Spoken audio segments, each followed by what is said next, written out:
মানে আসলে বেশি ভালো হতো, কিন্তু বিকালবেলা আসতে আমাদের আসলে যেতে অনেক অন্ধকার হয়ে যাবো, তো ওরকম ফাঁকা রাস্তা যেতে একটুই লাগে। ওইখানে গিয়ে দেখাচ্ছি 4-5টার ভিউ। আবার এখানে নিচে পা রেখে চলতে পারছি। হ্যাঁ, ঘাসের উপর দিয়ে যেতে হবে বাবা। ও হো হো হো হো, কি গরম, এত রোদ না, কিন্তু রোদটা গায়ে লাগছে না, কিন্তু পাথরগুলো গরম হয়ে গেছে তো তার জন্য পাটা ফেলতে পারছে না। ঘাসের ওপর দিয়ে গেলে অতটাই লাগছে না। আমরাই বলদের মতন পাথর উপর দিয়ে চলেছেন, আমাদের জন্য তো যে চট বেছানোই আছে রাস্তার মাঝখানে। তোমরা যদি না দেখবে তাহলে কি কার দোষ। আমরা সামনে অলরেডি চলে এসেছি, এবার পেছনটা গিয়ে মানে ওই পাশটা গিয়ে দেখবে পুরো জায়গাটা একদম ত্রিশূল দিয়ে গাঁথা, পুরো গেটটা। তো সেটাও তোমাদের দেখাচ্ছে এখানে গিয়ে পুরো উপরে উঠে। আর দেখো মন্দির এটা কত বড়। চলো এখানে যাবে না,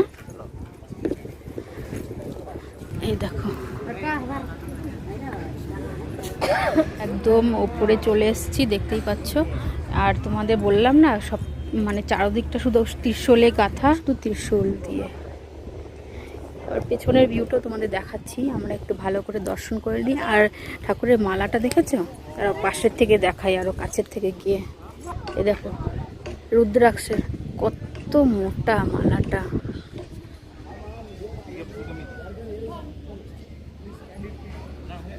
তোমাদের পেছনটা ঘুরে দেখায়, পেছনের মানে পরিবেশটা এতটাই সুন্দর, মানে আসলে মনে হচ্ছে এখানেই বসে থাকি, তাই না?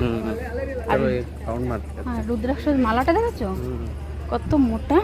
পেছনের পরিবেশটা দেখাই তোমাদের, এতটাই সুন্দর, চারিদিকটা সবুজ, তারপরে পাহাড়, মানে দারুণ লাগছে। আর এত হাওয়া না এখানে, হাওয়ার জন্য মানে রোদটা অনুভবই হচ্ছে না। আর নিচটা এখন এখানে গরমও লাগছে না, কিন্তু নিচটা এখানে গরম লাগছে না, ওইখানে গরম লাগছিল, জানি না কিসের জন্য। তো এই হচ্ছে আমাদের আদিযোগী দেখতে আসার, এতদিন ধরে মানে বৃষ্টির জন্য আসা হচ্ছিল না, তো আজকে আসতে পেরে। আর আমাদের এখানে তো গরম নেই বললেই চলে এখন, তার জন্য এই কালো রঙের এটা পরে এসেছি।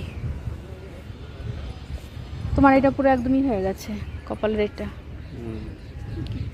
তো চলো এখান থেকে একটু বসবো আমরা শান্তি মতন, তারপরে যেখানে যাই সেখানে গিয়ে আবার তোমাদের সঙ্গে কন্টিনিউ করছি।